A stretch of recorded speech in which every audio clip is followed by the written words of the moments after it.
नमस्कार दोस्तों, मैं सौरभ एक बार फिर स्वागत करता हूं आपका एक्सेल डिजाइन के ऑफिशियल यूट्यूब चैनल। और इस वीडियो में हम डिस्कस करेंगे किस तरीके से हम ब्रिक्सकैड के अंदर स्ट्रेच कमांड का यूज कर सकते हैं।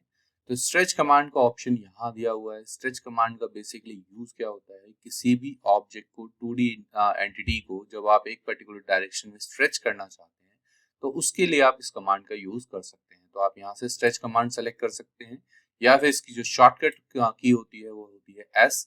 तो आप वहां से भी इसको सेलेक्ट कर सकते हैं। तो मैंने इस ऑब्जेक्ट में इस दोनों लाइंस को सेलेक्ट किया, एंटर किया और यहाँ मैं किसी भी पर्टिकुलर पॉइंट को एज अ बेस पॉइंट दे सकता हूँ। तो जैसे ही मैं इस पॉइंट को सेलेक्ट करूंगा आप इस ऑब्जेक्ट को स्ट्रेच कर सकते हैं। स्ट्रेच कमांड के अंदर आपको हमेशा याद रखना है कि जब भी सिलेक्शन होगा वहां पे आपको क्रॉसिंग विंडो या क्रॉसिंग पॉलीगन का ही यूज करना होगा। अगर आप स्ट्रेच कमांड के अंदर एंटायर ऑब्जेक्ट को सेलेक्ट करते हैं तो ये कंप्लीटली मूव कमांड की तरह काम करेगा। तो हमें उतना ही पोर्शन सेलेक्ट करना होता है जितने पोर्शन को आप स्ट्रेच करना चाहते हैं। तो यहाँ पे स्ट्रेच करने के लिए आपके पास दो मेथड दिए हैं, क्रॉसिंग विंडो या क्रॉसिंग पॉलीगन। आप इनमें से किसी का भी यूज कर सकते हैं। क्रॉसिंग विंडो का मतलब हो गया कि आप एक विंडो क्रिएट करना चाहते हैं।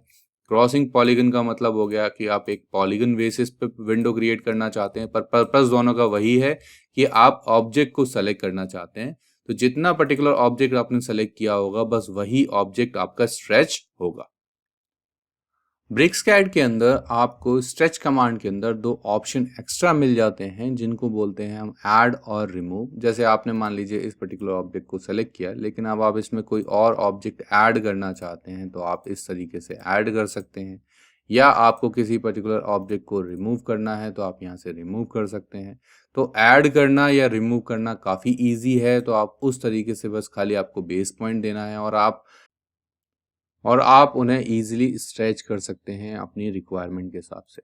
तो स्ट्रेच कमांड काफ़ी इजी है और उसके बेसिस पे आप किसी भी ऑब्जेक्ट को, मल्टीपल ऑब्जेक्ट को एक साथ भी सेलेक्ट कर सकते हैं। और अगर आपको किसी को रिमूव करना है तो आप उसी सिलेक्शन बेसिस पे यहाँ से किसी ऑब्जेक्ट को रिमूव भी कर सकते हैं।